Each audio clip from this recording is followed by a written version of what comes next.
Oh, fantastic, Unley Park. I love Unley Park. So close to all the coffee shops. Half the world of coffee shops are around Unley Park. Really good spot. And I noticed they were enjoying showing you around that property and how beautiful and magic was that home. Those bluestone villas are just sensational. Now, Ros Brebner, who's co-owner of Presenting Beautiful Homes, is with us in the studio. Rosie, how nice was that house? Beautiful, loved it. Yeah. Ros, a couple of questions that I need to ask that have emailed in. One's from Chris Ahrens, and he asks, what are some tips you have for making a room look bigger than it actually is? Okay. I think people overlook that as an issue. We're always trying to make each room seem more spacious. First thing I would do is look at how much furniture they have in the room. Over the years, we tend to squeeze in just another little piece. It might be something we've inherited or whatever. Often the furniture's oversized. People have bought great big dark modulars. Dark furniture needs to be reassessed. Let's take some of that stuff out. Let's declutter. Just a couple of focal points. Light furniture is best to make a room look bigger. And then also looking at the paint finishes on the walls. Feature walls have always been popular, but they actually make a room look a lot smaller. Most often they're dark colours. So you'd reassess that and lighten the walls as well. And years ago, Ros, I used to always, we get a narrow entrance hall, always get mirrors put both sides of the entrance hall. Yes. Do you use mirrors much? Yes, mirrors is a good idea too, Anthony. Bring the outside in or reflect the other side of the room to make it appear larger.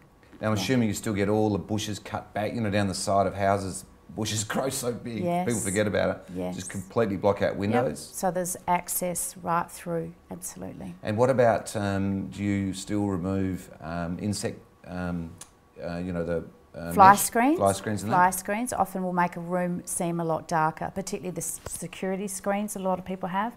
It's a really good idea to remove those whilst you're on the market. Cool. All right. Now, second question from Matthew. I'm thinking of selling my home soon, but my next door neighbour has just put their home, which is similar to theirs, on the market.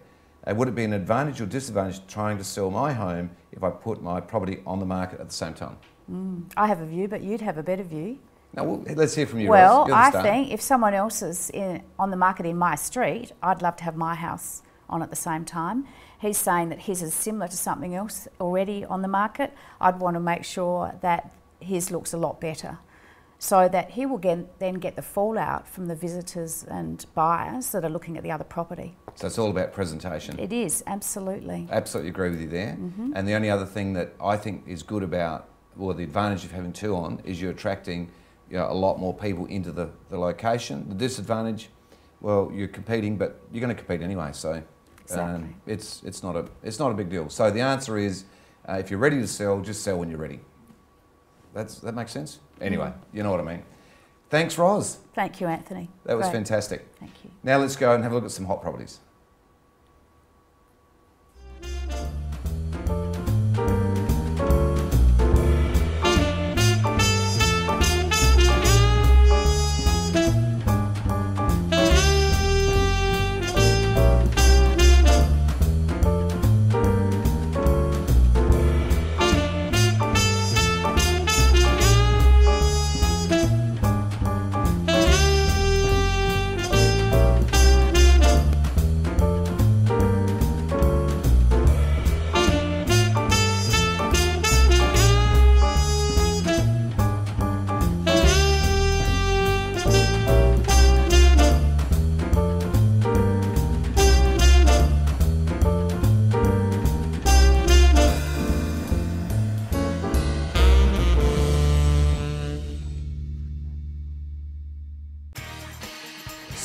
So that ends our show. I hope you enjoyed our show here today, and don't forget Easter Monday in Best Fleurieu, and we'll have our special edition program next Wednesday looking at the 20 properties that will go under the hammer on Easter Monday down at the Fleurieu. So stay tuned. We look forward to seeing you over Easter Monday, but don't forget next Wednesday you'll see all of those properties. We're live, we're interactive. See you next Wednesday, 1 o'clock.